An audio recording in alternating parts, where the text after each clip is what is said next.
Hey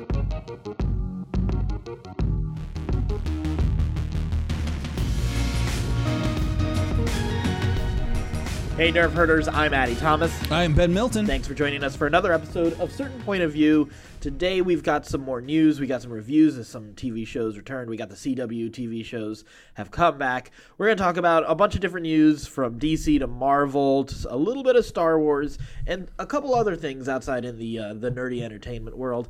Before we get there though, don't forget to go to our website, certainpov.com, to check out all of our podcasts, including Another Pass, including Scruffy Nerf Herders. You can check out the Certain Point of View Fantasy Movie League, and you can even be a part of Patreon if you really enjoy the podcast and want to be a part of what we do and expand a little bit of what we're doing and how we're reaching you guys and what we can be a part of along with you and have fun talking nerdy stuff, playing video games, all sorts of fun stuff. All of that you could be a part of by joining our Patreon, and you can customize exactly how much you want to be a part of this podcast. Again, just go to our website, certainpov.com. Let's get right into news today. So Kid Flash has been absent from The Flash for a little while now, but the character's future is looking a little bit brighter, as it's been confirmed that he's about to race into Legends of Tomorrow as a permanent fixture. Legends of Tomorrow officially has added Keenan Lonsdale's Kid Flash as a series regular. Okay, cool. Yeah. I mean, it seems like a good fit for him. Yeah, it was about time. I mean, there were like too many Flashes for a while on yeah, the Flash. they had a lot of speedsters, and they're putting a lot of effort into the rubber guy. Yeah, Plastic Man. Yeah. And now that they've also taken Firestorm out of the picture, it makes sense that Kid Flash would And you come want a here. person of color. Yeah, and also someone who's pretty powerful, too. Right. I was thinking more on the power set than I was thinking. I was thinking of CW. Yeah. Well, we have Vixen, don't we? Yeah, but still. Okay. Yeah, either way. All right. Otherwise, you end up like with a Walking Dead scenario. Oh, that's true, because for a while they were just killing off black people left and right. Yep. So, all right, well, Justice League hits digital HD on February 13th, and Blu-ray's coming about a month later on March 13th. And while Warner Brothers has confirmed that we're going to get plenty of featurettes, there hasn't been any sort of list of deleted scenes. No, really? Shocked by that. You're never going to get that cut. You're just not. You're not going to get that cut. Unfortunately, I think I would be curious to see it. I would, even if it's in a rough format. Yeah, I would just like, all right, what was the original intent here? What was the original vision? Yeah. But here's why you don't do that. Like from a marketing standpoint, because the movie was generally hailed as kind of meh. Yeah. Right. You have a very loud, vocal, small contingent of people who are like, purists and like wanted that original, the Snyder cut. Yeah. The only thing that you're going to do by releasing the Snyder cut is diminish Joss. Yeah. Absolutely. At this point. Like, it doesn't help Joss Whedon. It doesn't help your brand. It doesn't help your story. All it does is diminish Joss Whedon. Well, it diminishes everybody's decisions, to be honest. Right. So, because it's not like, Snyder was working with Whedon even before he left the project, too. Right.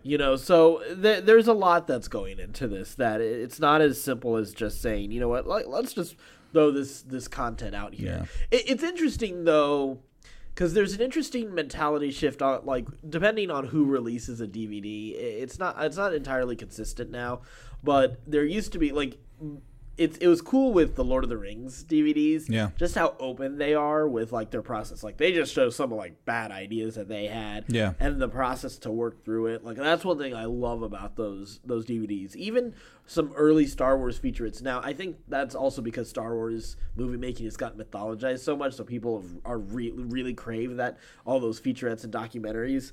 But, like, now that Lucasfilm's owned by Disney, you don't get the same sort of behind the scenes featurettes. Like, everything it's definitely more PR piece than, like, I mean, they'll show behind the scenes stuff. It isn't that they don't show behind the scenes stuff, but it's a very polished, it's very curated. Yeah. So the only place where that does suck is, I think, it's cool for people who are interested in filmmaking, which is, I think, who a lot of those people who listen to the commentary tracks and watch those kind of things are, because, like, the creative process is so interesting for those people. I view commentary tracks and behind the scene footage and deleted footage much in the same way I view MTV Unplugged. Yeah. Like, it was really interesting for a while. Yeah. And then when you like, after a while, it was like, I don't, like some movies I want that in. Yes, but they started I don't doing need it for every single movie. And it was just like, I don't really care what these people have to say. I'm not that interested in it. And the other problem I think that you have now is the internet. We know so much along the way. Yeah. There really isn't a lot to tell that we don't already know. It's true. And with podcasts and all of that, what can you, Yeah. I feel like it's a trend that kind of ran its course. Yeah. And if we were smart, we would just let it die for a while, give it a decade of not having it, and then kind of bring it back and sprinkle it in here and there, and just don't make it a assumed thing that's going to happen. Yeah, I'm fine with it not being a standard sort of the feature that's available. I think, but yeah, I think if you, because from a marketing standpoint, I think if you take it away for a decade, everybody just removes it for a decade, it can be premium content that you can sell. Yeah, that is true. That is absolutely true. So, all right, well, Variety is reporting that Warner Brothers has entered negotiations with John Francis Daley and Jonathan Goldstein to helm their upcoming Ezra Miller-led DC Films adventure, Flashpoint.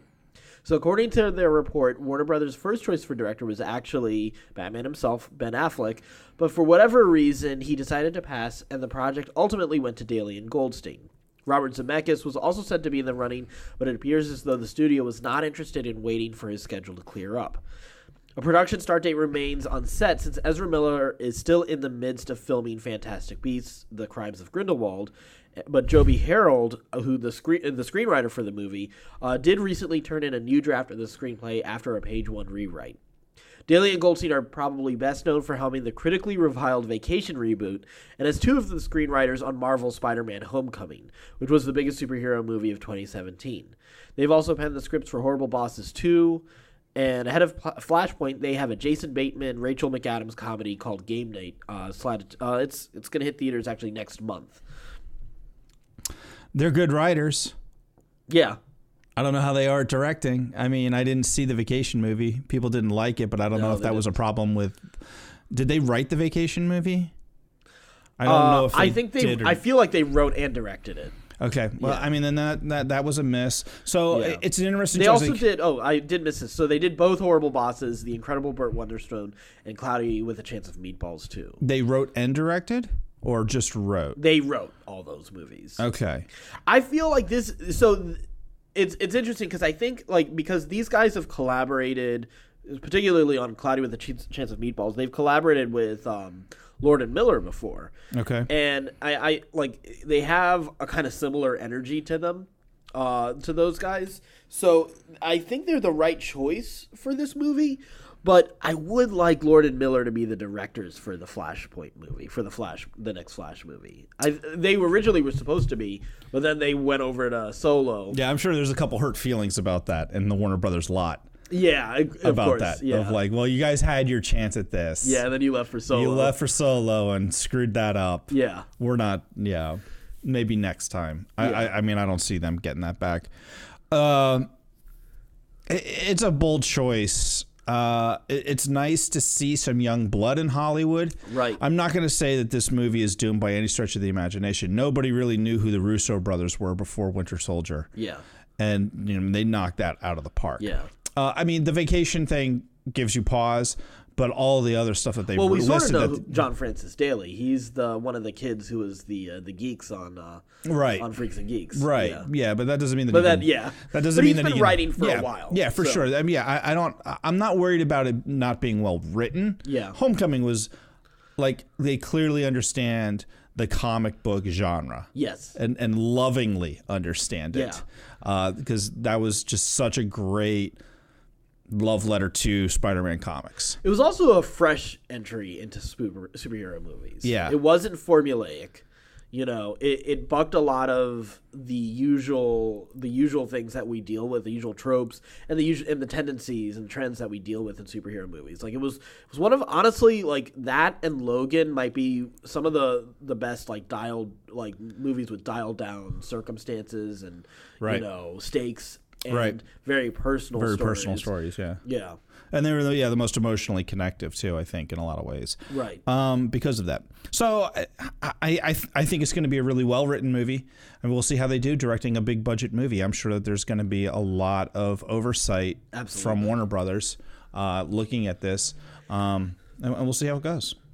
Well, so the side effect of this is has a little bit of effect on Paramount and Hasbro's little universe that they were sort of putting together. So a couple years ago, Paramount and Hasbro Studios gathered a bunch of writers together for one purpose, to write some movies about a bunch of toys from the 80s. Now, it seems that not all of that's going to come together. So obviously they were working on Spider-Man Homecoming, and according to them, 2 movies they worked on, ROM Space Knight and MASK, which is Mobile Armored Strike Command, they aren't likely to see any sort of development anytime soon. They said those are probably not likely to see the light of day unless they're moving on separate from us. It's a funny thing. We spent 3 weeks in a room with a lot of talented writers. We broke 11 or so movies, and I don't know, it just kind of went into the vortex. There's been some leadership changes at Paramount, so it's hard to say. Nobody's contacted us about those. I would love to see a Mask movie. I loved Mask when I was a kid. I had the toys and everything like that. It's a cool kind of universe. I don't know. I mean, I don't know how it fits in today. Like, the masks, were so big and clunky. Like, it doesn't really make sense. Technology being what it is. Yeah. I don't know. It feels like right now, this whole deal with this Hasbro universe is kind of being held up by Transformers. It feels like they want to get rid of Michael Bay and move but he on makes without too him. Damn much money for them if they can't. Yeah, they just can't get him out of the way because, I think this whole universe isn't particularly appealing. Even G.I. Joe, without bringing the Transformers into play. Because if you can bring the Transformers into play with the rest of these, it really does elevate a lot of it. I think the Joe universe can stand on its own. Yeah. Yeah, most definitely. Like that world is big enough and relevant enough with terrorism, and everything. Like, you're really dealing with those issues. Yeah. You can make really interesting characters. Now, it's up to you whether or not you want to keep it the really super cheesy, way that we've seen it up to this point, or if you want to make it a little more realistic, like it originally was when G.I. Joe first came out. Like, you didn't have like the superhero version of Joe's. They were just regular soldiers. Right. They were, really good soldiers, but they were just, from different branches of the armed forces. And then you started getting into Snake Eyes and stuff like that, and it got, just more ridiculous and more ridiculous. As they kept on raising the stakes higher and higher. Right, which, you got to sell toys. Like, that's the whole point of that thing. So you got to start coming up with new and exciting toys. And when you hit Zartan, like, you've reached your apex of ridiculousness. Although I did like Tomax and Samon. I think that I think you can make a really good G.I. Joe universe. I think that you can make a really good Transformers universe, but it benefits from something else. Yes. Because Transformers by themselves, as we've seen them thus far, is pretty flat, to be perfectly honest. I'm not saying it's making tons of money. It's making a ton of money out of nostalgia and special effects, but I long for a day when Michael Bay is not allowed to have any kind of influence in the industry. Yeah. Well, let's move on over to Sony. So Tom Holland will be showing up in Sony's non-MCU Venom solo movie. However, he won't be appearing as Spider-Man, but merely as Peter Parker. Okay. Yeah. Okay. It's nice to have a little bit of connective tissue, even if it's not officially. Something. Yeah. You gotta have something. Yeah. Like, otherwise it's a really weird choice. Well, I mean, maybe they'll have enough of it just for a quick origin for Venom and then move him into anti-hero territory, because clearly they're moving, like, they want to do the anti-hero version of Venom with this movie. So. You think they'll go to Agent Venom? Maybe eventually, but not yet. Yeah. I feel like if they do hit Agent Venom, that is a good chance when, like, let's say the Marvel Universe is a little bit more cosmic after Infinity War. Like, he could make his way back in there, and it would be nice if, like, Sony could play, like, it was nice that Sony and Disney Marvel were able to play together nicely for Homecoming. It'd be nice if they could do that for all of the other Sony movies. One that requires a little bit more restraint from what Sony wants, but it also requires Marvel Disney to be willing to do a little bit more than they may have wanted with some of those characters. But I think there is room to do like I would want a Black Cat movie. I think she is an interesting character, or Morbius, or again, all these movies are movies that they are planning to do at Sony. So it'll be interesting to see how they can handle it. Venom, I don't know. That's an interesting choice. We're getting Carnage in this one too, right? Well, yeah, because it's sort of Venom versus Carnage ultimately. I don't know how I feel about this. Yeah, and that's where I'm not sure too, because I like the. This feels. You know what this reminds me of? This reminds me of Tom Cruise's The Mummy. We're bringing back the monster universe. It feels a lot like that, where you're like, I mean, on paper this sounds good. I don't know. Yeah. I don't know. I can see that. I can see, like, if this Venom movie really isn't great, I can see it deep sixing that whole idea. Yeah. Which might be good because it may encourage Sony to sell the characters back. Good luck with that. After Homecoming success, there's no chance. They made all the money from the biggest. Yeah, but they had to do it with Marvel. Yes, but they've already got a deal with them going where Marvel is willing to help them. Is Marvel helping them with this? No. Yeah. So that's what I'm saying. Yeah. Like, if this deep sixes, right? This deep six, like this really, this turns out to be The Mummy. Yeah. Right? And everybody goes, well, that was pure shit. Yeah. If you're an executive at Sony, do you go, how much are they willing to give us for all these characters? Yeah. I mean, all right. Yeah. Okay. It would be nice to make our money back and we can make other movies and not even worry about being in the superhero genre. True. I have a feeling, though, that they would be fine to scale down to just Spider-Man movies with the MCU, if that was the case, or find other ways of profit-sharing characters, like figure out a profit-sharing deal to loan a villain over for something. Like, if you want Doc Ock, give us this amount of money for this movie. In 5 years now, like once the Fox deal goes through, in 5 years Disney is going to make an offer for all their stuff back. That's true. Within 5 years. Oh, and the money is going to be so astronomical. Yeah. Sony is just going to go, Sure, absolutely. We would love to have $10 billion, whatever it is, and it'll totally be worth it. Yeah, that's entirely possible. So let's see. Let's move over to comics for a little bit, sticking sort of coming from Spider-Man writer. So Marvel has revealed that writer Dan Slott will take over Iron Man following Bendis' departure. However, Slott will also be ending his decade-long run on Amazing Spider-Man on issue 801, following his upcoming Green Goblin arc. So, like you said, like I just said, he's been doing it for a decade. So that includes the Superior Spider-Man arc when Doc Ock's consciousness took over Peter Parker's body. Slott made the announcement himself during an interview with Vulture, and he also confirmed that he will be picking up Iron Man with Tony Stark once again under the helmet for the first time since the end of Civil War II. Slott also dropped a few hints about where his run will go. This is going to be about technology in the Marvel Universe in a very specific way, and it's going to lead to very big things. Tony Stark builds the future. It's not that he's out to discover the next big thing, but he's going to take his own hands and he's going to build where he wants to go or what he wants to do. He made it, and he stands amongst the gods because of what he can imagine and what he can make, and that's exciting. So, okay, I'm in. Yeah. I mean, that's a hell of a run. 10 years on one book is amazing. It is, and it's a good run. Like, I haven't read some of the more recent stuff.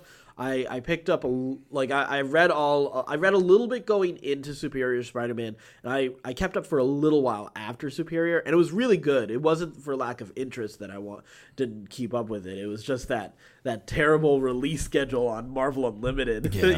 Makes it really rough to keep up with books. Exactly. So we're still more than a year away from John Wick 3. Which, of course, will star Keanu Reeves.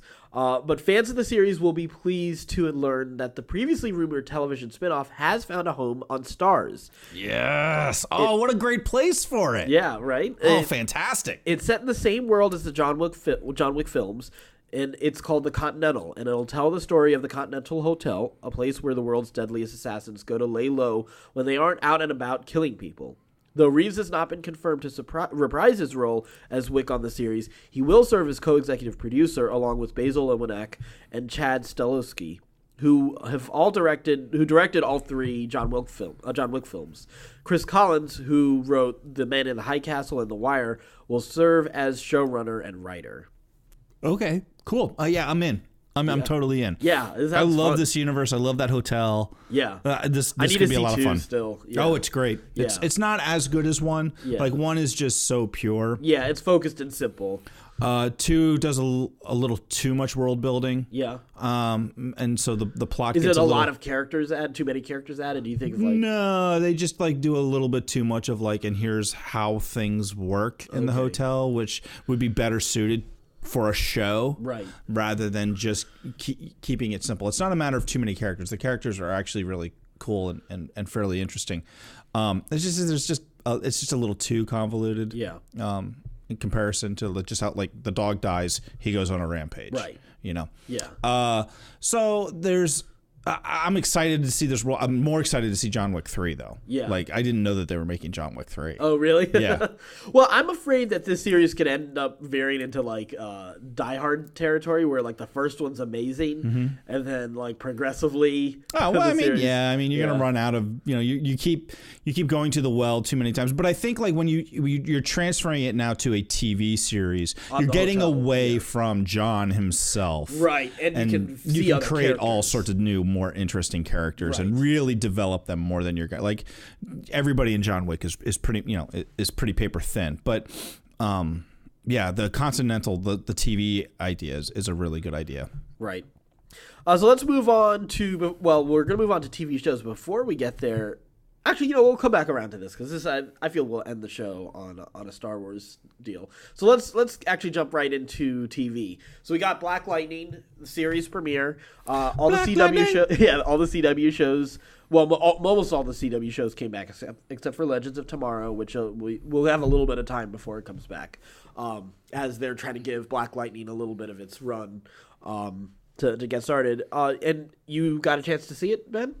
I did. Yeah, what did you think?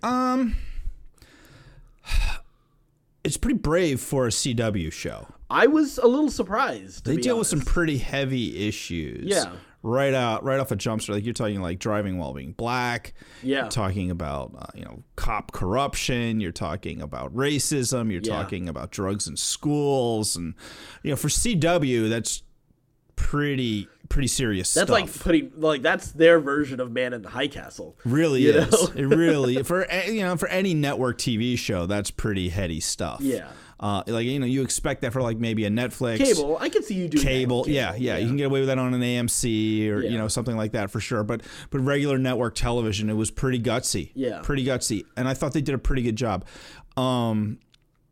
It's an interesting universe. I despise that suit. That suit is hot damn garbage.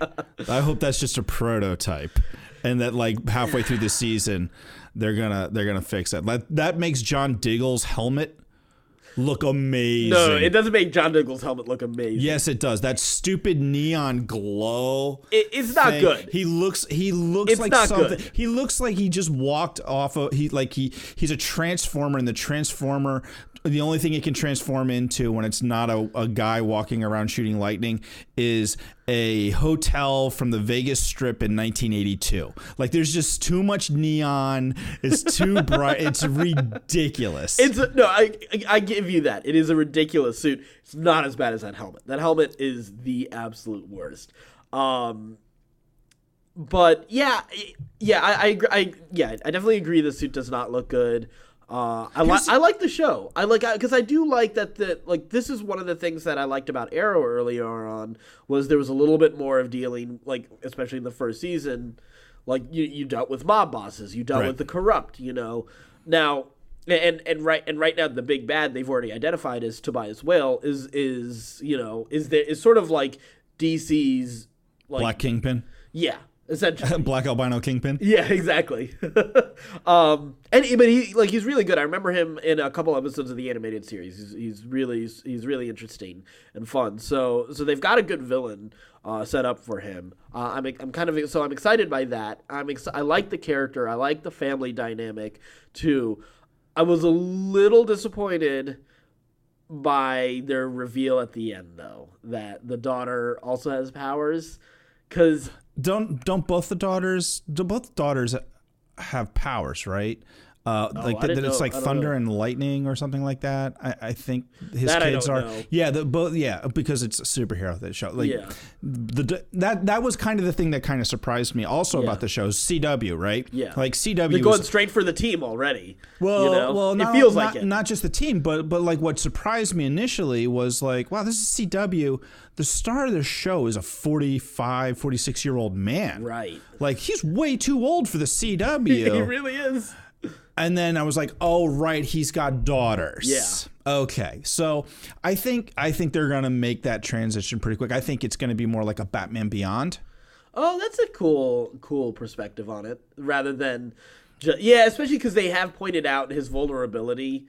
Like he's taken some hits. Like that was almost Daredevil like. Yeah. As far as the way like him suffering, like and having to work through the pain and everything, felt like a little bit more reminded me of the Daredevil movie, like some of the good moments from the Daredevil movie. Yeah. Less than the Netflix version of it. Right. Like even with like the sort of the color scheme for when they went for him in the tub, like I thought like washed out, but lots of red. Yeah.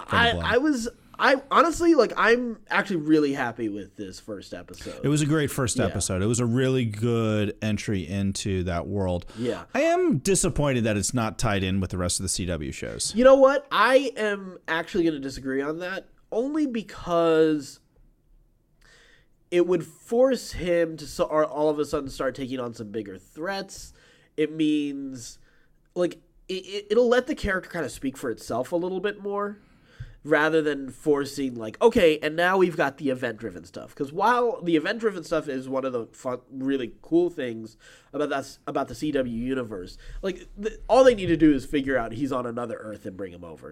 And like they're doing that with Supergirl. Yeah. So maybe they'll do that here because because he's great. Like, and I think I disagree about him being able to hang with. Like, I mean, like, Ollie shoots arrows. No, he shoots lightning. No, but what I mean is, that's part of what's made Arrow so, like... ridiculous? Yeah, because they had to make him go so over the top with everything. Whereas the first two seasons, his skill set matched his villains. Yeah. And then they were like, all right, magic, guys. And then, in Ra's al Ghul, and then, like, all sorts of crazy stuff. And Damien Dark. Yeah, so, like, it was...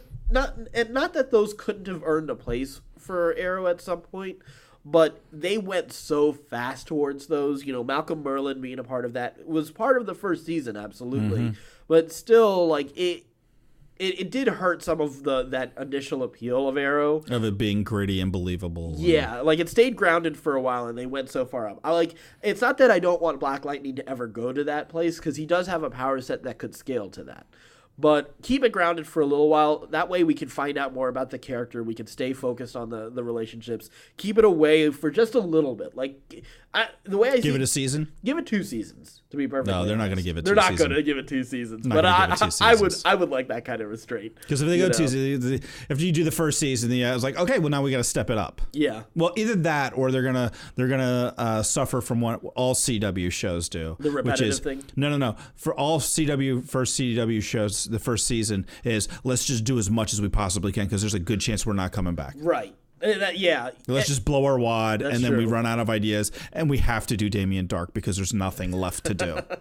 Yeah, I mean that's also, I feel that's more of a possibility if they cross them over, though.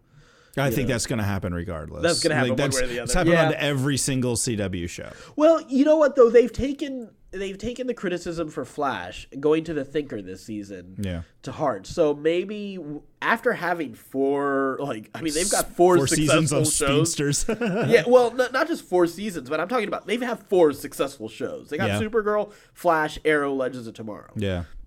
By now, it's time to figure out. All right, guys, let's slow this down a little bit. That's why I think they didn't put Black Lightning immediately into this universe, so they could keep him grounded a little longer before they take him over. So. Yeah, I mean, having him in the alternate universe makes sense, and another Earth makes sense. Yeah. But yeah, I would like to see him interact with those guys. Yeah, and we will. We will. Yeah.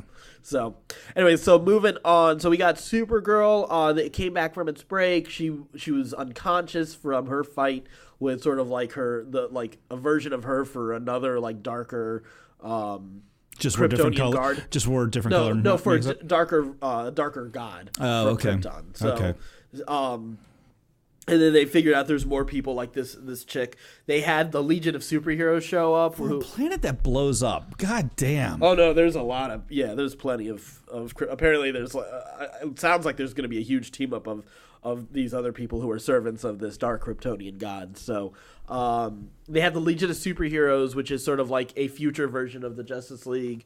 They show up as well, including like one of the future versions of Brainiac. Who that was actually sort of cool seeing that future version of Brainiac, which Brainiac 5, something like that. I think that's what I heard. Maybe I don't remember which number. I'm pretty sure it was 5. Probably. But what's nice is in the animated series, that's a version that Supergirl, like, she falls in love with Brainiac 5 and she joins the Legion of Superheroes in the future. So it's kind of interesting having them here in the past working with this team up right now. So that was sort of fun. Let's move on to Arrow. I sort of half watched the episode. There were some cool things. It feels like, again, I like the villain thing that they have going on right now. There's a sort of a team up of villains and all fairly grounded villains. But there's just so much that's been like that they've got to like work through and work out of Arrow right now. It feels like they're just going through that process of moving characters out of the way that the Flash has done a little bit in the past half of the season, that they were just kind of clearing some characters off the board. So we'll see how that goes. Flash, we had its return revolving around the trial of the Flash. What did you think of this episode? I thought it was good. Yeah. I thought it was fun. Yeah. The moment between Barry and Iris in the courtroom. Yeah. Where she's about to reveal and he stops time for her and talks to her was really sweet. I'm curious to see where it goes. Like, I'm curious to see what, I still don't know what the Thinker's real motivations are. Yeah, I don't either. And it's sort of a... It's a mystery. So yeah, it's mystery, which is nice. Yeah. Like, and you it really kind of helps you feel Barry's frustration. Yeah. Like just not spilling the beans on that. It's been good. I've enjoyed it. I've enjoyed this whole arc. I thought this kind of like breathed life back into this series for me. Yeah.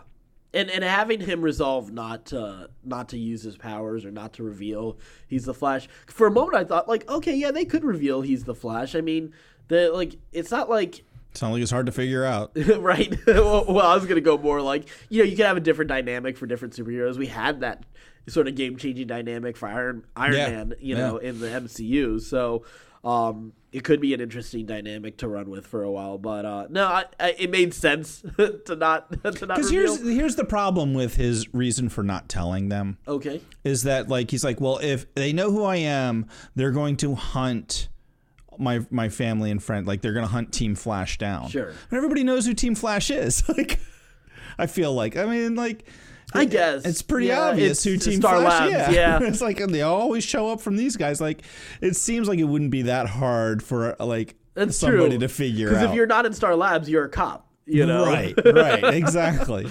It can't be that hard. Yeah, that's fair. That's fair, actually. That is legitimately fair. Maybe that is still a consequence. Maybe I'm the thinker. Maybe I'm that smart. Well, definitely not. Let's move on to Agents of S.H.I.E.L.D. Come on, man. Let me have something. No, I'm sorry. Agents of S.H.I.E.L.D., we had an interesting episode. Did you Yeah, I watched it. You didn't like it? Yeah, I thought it was good. Subverted my expectations a little bit. I liked it, yeah. I wasn't expecting the betrayal from the from the crew. Yeah. Yeah. I wasn't either. I didn't love it though. I like that. Well, I like that we did figure out a little bit of the past, like what was kind of happening, if they hadn't traveled back in time, I guess. Yeah, like that it really muddied the time. It was kind of cool because like you felt confused by what was really happening, much in the same way that I guess like they wanted you to feel like how Robin felt. Yes. Through this whole process and what her reality was like, which was just jumping around from time to time to time to time. Right. And you're not really sure. Like the first couple of times it happened, I was like, what the hell? Like, they're alive? Why are they still in time? Right. How does this... It was weird. I still don't know what's happening. I still don't know what this damn season is about. Yeah. And it's actually now starting to annoy me. Really? Yeah. Oh, I'm fine with the mystery. I know that's the deal for this season, so I've embraced it at this point. So. J. Mike says you're the thinker. J. Mike says I'm the thinker. That doesn't even make sense. Oh no, he says you. Oh, are. Me. Yeah. You're great thinking. You can't even hear. And I'm like, oh, I just want this to be spoon fed to me. Yeah. I guess. I don't know. I don't know. I don't know why. It's not so bad where I'm like, come on, goddamn. But I am a little bit like, okay, like we're pulling this taffy still. Like this better be a hell of a payoff at this point. Right. Like, that's fair. It's funny. We had a brief conversation in a Facebook group we're both in about Inhumans getting canned. Yeah. And I said I thought that Inhumans was supposed to really tie in tightly with Agents of S.H.I.E.L.D. Right. And really dovetail nicely with that, but like that went really, really badly. And I feel like it has the potential of taking Agents of S.H.I.E.L.D. down the drain with it as a result. You think so? Yeah. Because I think they were really trying to go somewhere and really like use this as a springboard off to something else. And without Inhumans really being successful, like they have to rewrite all that, and it may not. Yeah. They may not know exactly where they're going. They may not know where they're going. I mean, the Inhumans does tie into Agents of S.H.I.E.L.D. has been for a long time, so it makes sense that there was maybe supposed to be some connection. Maybe that was. Maybe. Why else do you take Agents of S.H.I.E.L.D. out to space and with the Kree and stuff like that? Well, because I think that's still a possibility. Because one, the Kree, are connected to the Inhumans intrinsically. Maybe it was Black Bolt who shattered the world. Actually, it certainly doesn't make sense that it's Quake. They kind of said that it was. They still have left it a little bit open for it not to be. It's not. Yeah, I don't think so. You don't think so? No. Yeah, I mean, we've never seen her do anything quite that powerful. Not even remotely, unless there's like something that she's using to amplify her powers. Right. Her powers by themselves aren't enough. Like, they have to give her those gauntlets because her powers by themselves shatter her arms. Oh, that's true. Yeah, that's fair. And that's where it doesn't make sense for that to connect in. Yeah, and maybe they're having to just rework some of this season because the Inhumans didn't work out, and they're trying to figure out, all right, like, what do we do? Yeah. I guess we're gonna make Daisy more powerful than we thought she was. Yeah, or maybe just bring over Black Bolt just for the sake of this somehow, or just mention it or something. Yeah, I don't know what they're gonna do. Yeah, because it's kind of a mess. Yeah, it really feels like Black Bolt is the cause. Makes the most sense, right? Makes the most sense. So, all right, let's move on to XFiles. So I don't watch the XFiles. We've had, 2 episodes for this new season? I think 3, but I've watched 2. And you're an XFiles fan. I was an XFiles fan. I watched it back in the day when it was on TV. My wife and I were big XFiles fans. The first episode is awful. It is straight up bad, dude. In what way? The writing is just atrocious. Yeah. Like, it has Mulder, doing this weird inner monologue the entire episode, and it's just really super cheesy, over the top writing, which there's moments of that throughout the X-Files of just like super cheesy dialogue. It's a 90s show ultimately, right? Like it's not like if you move to today's standards, people would be like, this is kind of dumb. Yeah. It had a great concept, and it still does. So the first episode I was not wowed by. I was like, I hope that this gets a little bit better. The second episode was infinitely better. Both episodes dealing a lot with, and I don't know how familiar you are with the show. If you're not familiar with the show was an anthology show where every episode was pretty much a standalone show. It was I didn't realize that. It was like a monster of the week kind of show. Okay, but I thought there was sort of a continuing story behind it. Yeah, and then you would have maybe 3, maybe 4 episodes that all tied in together into this larger overarching story that was happening that was always kind of in the background, but never really you were just hoping oh my god, if you see the smoking man in an episode, it was a big damn deal because you only saw him once or twice a year, season finales, mid-season breaks, stuff like that. He was that cliffhanger story was the stuff that they would string along the way. The last 2 seasons have really just been strictly the overarching stories. Like you think they've gotten away from the monster of the week. No, I think at this point, like, people just want, like, you just kind of want a resolution at this point for that story. It's gone on far too long. It's taken far too many dumb twists and turns, especially in the movies. Sure. For people to really keep going. I think this is it. I think this is the last season. Yeah. I heard a report that said that Gillian Anderson said she doesn't want to do it anymore after this. And I think that's good. I think they need to wrap it up at this point. It feels like the last hurrah of Scully and Mulder. Yeah. And I'm totally okay with it. I'm enjoying the ride, though. I really am. If you're an X-Files fan, you'll want to watch it. Yeah. So, all right, cool. I mean, do you think it's worth going back and watching the X-Files? I would have said yes maybe a couple of years ago, but now there's so much good TV on. No. Right. It's hard to, No, I don't think so. Unless you've got the time to sit down and watch. Like, it's fun. It's a fun ride, but it's a very nostalgic ride. Okay. Like, if you want to be reminded what things were like in the 90s. Yeah. Because it doesn't translate. There's huge cell phones, and people have to use payphones and dumb shit like that. I mean, just because those things are there doesn't mean something doesn't translate. Because, like, there are certain comedies. The storytelling is very 90s okay, too. Yeah. Like, it's a 90s show. Like, and it suffers. At the time it was on top of the world. Yeah. You look at it 30 years later and you go, oh, that's 30 years old. Right. Or however many years it's been, whatever. Sure. But yeah. All right, so let's wrap up talking a little bit of Star Wars because we had the Rebels, the mid-season trailer for Season 4, the final season of Star Wars Rebels come out. I'm so excited to see that come across my phone. When I saw that notification, I can't finally. Tell you. Yeah, I've been waiting for this. So we did finally get a release date for this. Which is when? February 19th. Okay, so not too far. It'll be the right weekend after of Black Panther. Yeah, it's the same weekend it comes out. Oh, man, that's going to be a big weekend. Right? So, yeah, I am so excited for Rebels to come back and to finally wrap up. I know some people are sad to see it go. I'm excited. The end makes me that much more excited just because it means we get resolution. And that's one of the things that sucked about not getting resolution for Clone Wars.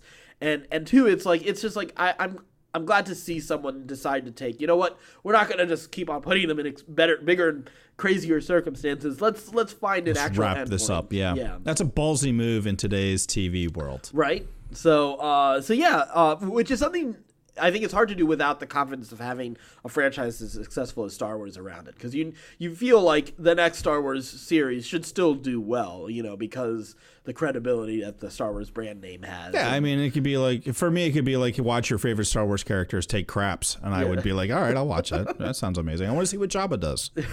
So tell me what you thought about this trailer. Dude, it's amazing. Like, there's really...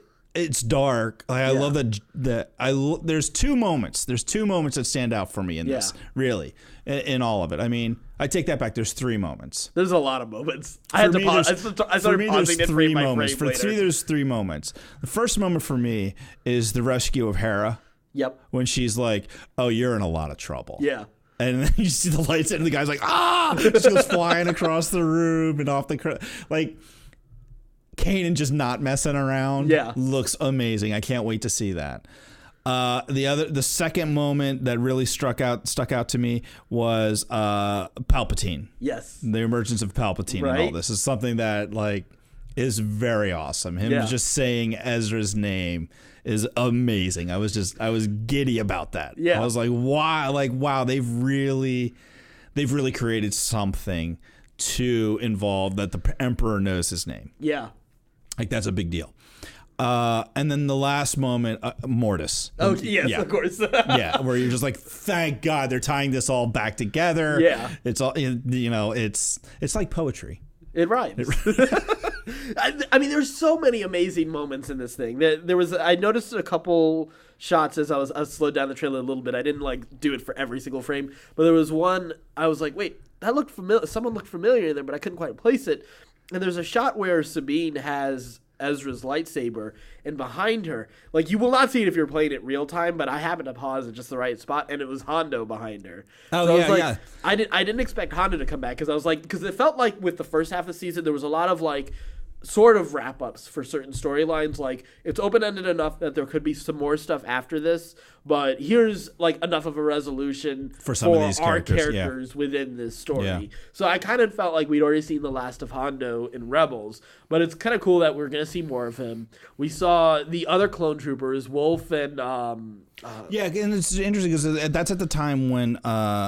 who is it that tells Ezra, you have everything you need? Yeah. And when he says that, they show this shot, and it's Hondo, and it's Wolf, and it's the ghost crew, like everybody's in a room together. Yeah. And you're like, okay, like we're getting the band together. This is really going to be amazing. You know, we see Thrawn like bombarding the city. We see Rook like, you know, in the fight as well. Obviously Palpatine was such an exciting, like completely unexpected. Did not expect that reveal. But it also confirms how important Lothal is supposed to be, and we'll find, and I guess we'll finally find out like why Lothal has been important all this time, because they've always kind of hinted at it, and it seems like it might be more of a Force importance for the Force, especially if this whole Mortis connection is to happen. But we also see a number of things, like we see the little bird, which is not just Ahsoka, but that bird appeared for when the daughter from the Mortis trilogy, like that's her avatar basically. So, and that bird was around at the end when we don't see Ahsoka die. Right. And I don't remember if that was how Ahsoka was resurrected in the Mortis series, if it was the daughter who did it. I don't quite remember. I need to go. I might want to rewatch those episodes. But I remember the daughter sacrificed herself to save Ahsoka, right? To save the father. And the son killed the sister, is how I remember it. And I don't remember how that had that tied into Ahsoka. How that saved Ahsoka. I don't remember. Yeah. We need to go back. Yeah, exactly. We're going back tonight. Let's do it. Yeah, we're definitely doing the Mortis trilogy again. So I'm just excited to see how this finally all ends. I'm sure I'm gonna be sad to see it end, but I'm just so happy to have some more good Star Wars, and definitely this sort of like very like spiritual and action adventure version of Star Wars. You know, more of what I like from The Last Jedi, more of what I like for Empire. This really feels like more of that kind of storytelling. So, I'm excited for more Rebels. So. Woo! Bring it on. So obviously, again, let us know what you think about any of these shows, what you think about any of the stories that we talked about. You can go to our website, certainpov.com. While you're there, be sure to rate, review, and subscribe our other podcasts, and all sorts of other fun stuff is on our website. Be sure to check them out, certainpov.com. And until next time, stay scruffy, my nerf herders.